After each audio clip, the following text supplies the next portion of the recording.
Ya, assalamualaikum warahmatullahi wabarakatuh. Bertemu lagi dengan Bapak di sini.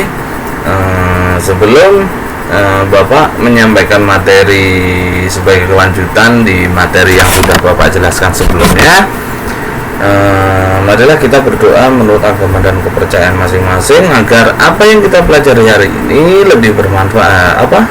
Apa yang kita pelajari hari ini bisa bermanfaat bagi kita semuanya, dan kita mudah untuk memahami materi-materi yang Bapak sampaikan hari ini.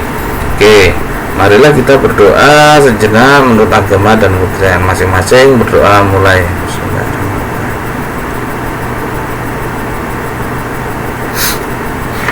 Amin. Oke, selesai. Oke, langsung saja Bapak akan menjelaskan materi tentang semangat pendiri negara dalam merumuskan dan menetapkan Pancasila sebagai dasar negara. Yang pertama, nilai semangat pendiri negara. Yang pertama ada nilai semangat nasionalisme. Apa sih semangat nasionalisme? Oke, pasti kalian sering mendengar yang namanya semangat nasionalisme. Tapi mungkin kalian ada yang belum paham apa itu nasionalisme. Oke, ini adalah nasionalisme. Nasionalisme itu adalah perasaan cinta yang tinggi atau bangga terhadap tanah air dan tidak memandang rendah bangsa lain.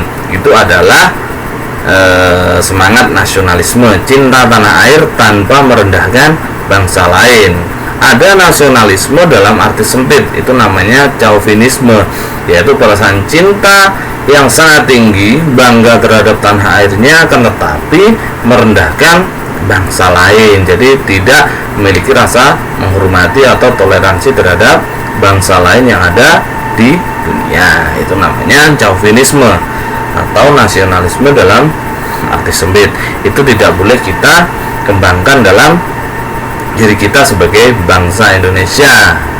Jadi seperti itu, intinya nasionalisme itu adalah sikap cinta atau semangat cinta terhadap tanah air tanpa merendahkan bangsa lain. Selanjutnya ada yang namanya nilai semangat patriotisme. Apa sih patriotisme? Langsung kita bahas. Patriotisme itu berasal dari kata patria yang artinya tanah air. Kata patria kemudian berubah menjadi kata patriot yang artinya mencintai tanah air. Oleh sebab itu, patriotisme berarti semangat cinta tanah air atau sikap seorang yang bersedia mengorbankan segala-galanya untuk mempertahankan bangsanya, untuk berjuang kepada bangsanya tanpa pamrih dan rela mengorbankan apapun. Intinya patriotisme itu adalah sikap rela berkorban. Akan tetapi juga ada yang sama, antara nasionalisme dan patriotisme itu diartikan sama. Jadi cinta tanah air dan rela berkorban. Jadi sikap patriotisme itu akan muncul jika kita memiliki rasa nasionalisme yang tinggi terhadap bangsa. Sehingga kalau kita sudah punya perasaan cinta terhadap tanah air, maka kita akan rela mengorbankan apapun demi utuhnya negara kesatuan Republik Indonesia. Jadi nasionalisme dan patriotisme itu ibarat dua sisi mata uang yang tidak bisa dipisahkan. Seperti itu. Ya, gini. Jadi contohnya, jika kalian cinta terhadap keluarga kalian, cinta terhadap kedua orang tua kalian, cinta terhadap adik-adik kalian, pastinya kalian punya rasa yang namanya patriotisme atau rela mengorbankan apapun demi si orang tua kalian itu bahagia, demi adik-adik kalian itu senang. Jadi seperti itu namanya rela berkorban.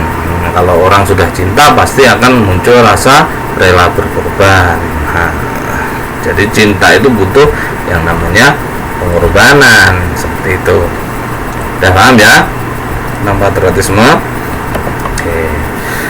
Selanjutnya, nilai semangat pendiri negara itu biasanya dikenal yang namanya semangat atau jiwa dan semangat 45. Kalian biasanya kalau ada teman-teman kalian waktu mengikuti lomba, pasti kalian selalu memberikan dukungan, ayo semangat 45. Jadi seperti itu. Semangat 45 itu di dalamnya terdapat beberapa unsur sehingga bisa dikatakan yang namanya ini adalah semangat 45. Yang pertama ada pro patria dan primus patrialis, artinya mencintai tanah air dan mendahulukan kepentingan tanah air. Jadi kepentingan bangsa ini adalah lebih utama, bukan kepentingan kelompok atau golongan saja, tetapi seluruh bangsa Indonesia. Jadi itu adalah pro patria dan primus patrialis. Selanjutnya ada jiwa solidaritas dan kesetiakawanan dari semua lapisan masyarakat terhadap perjuangan kemerdekaan. Jadi solid, setia kawan, kompak, solid, kuat. Jadi seperti itu, tidak mudah goyah, tidak mudah terpengaruh, tidak mudah terpecah belah. Itu adalah solid.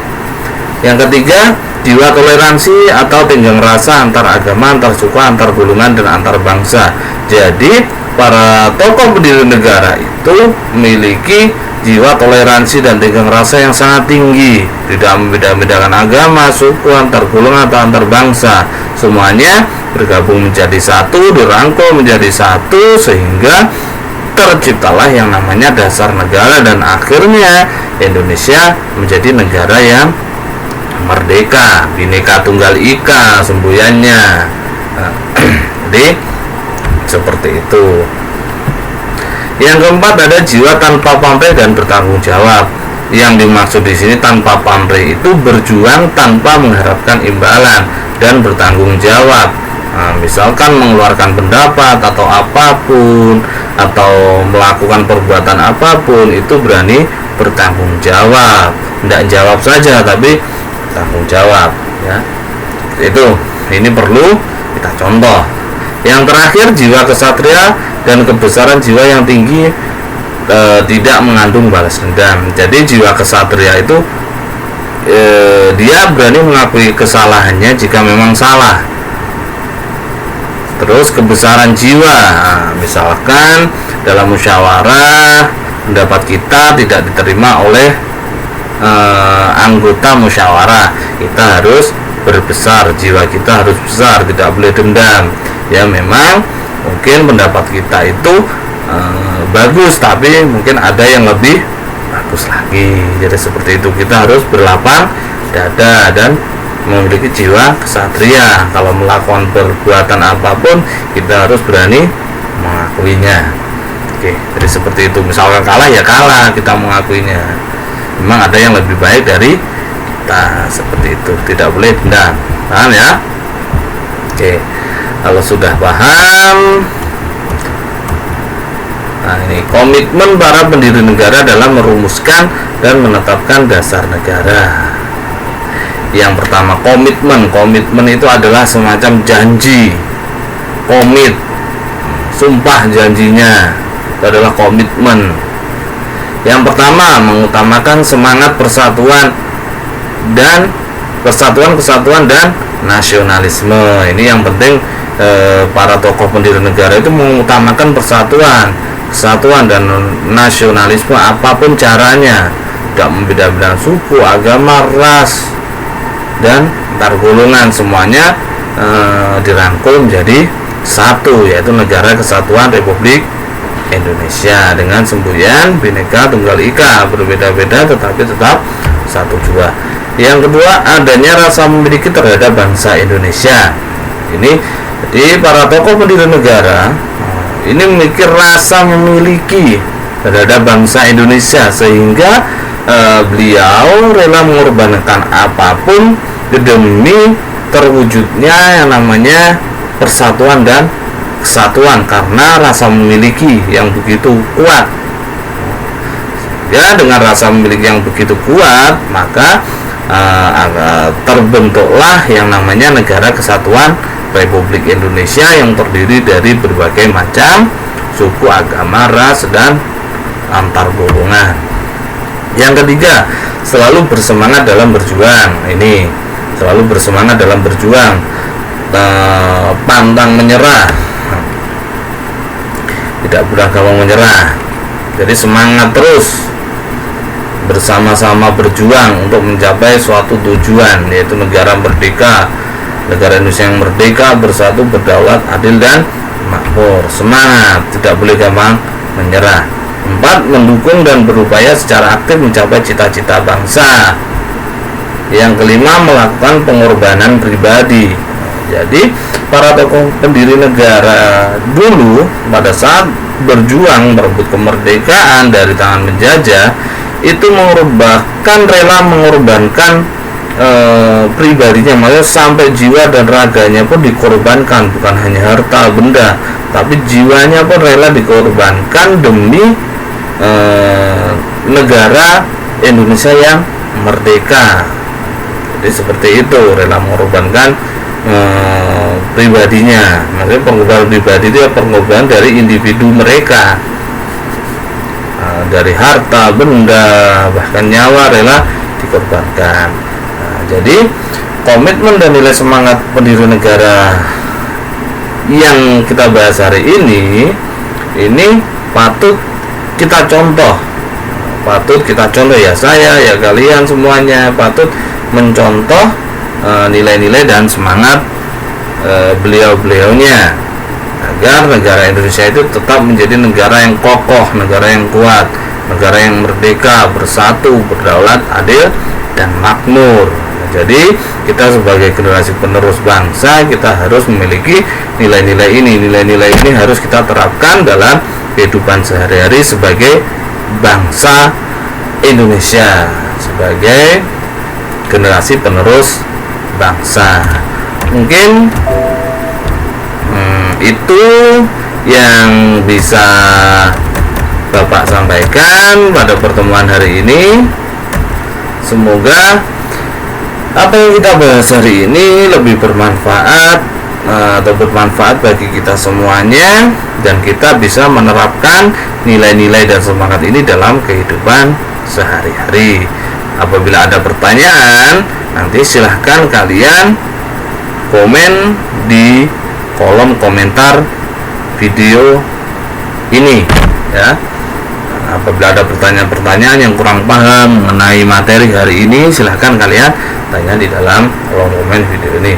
Jangan lupa, jika video ini bermanfaat, silahkan kalian subscribe, kalian like, kalian komen, kalian share gitu ya, biar video ini bisa dinikmati atau dibuat tambahan pengetahuan bagi teman-teman kita yang memang memerlukan. Oke, kalau begitu cukup sekian, kita akhiri video kali ini. Sampai ketemu dalam video-video berikutnya dan di materi yang lainnya. Saya akhiri, semoga bermanfaat video ini. Wassalamualaikum warahmatullahi wabarakatuh.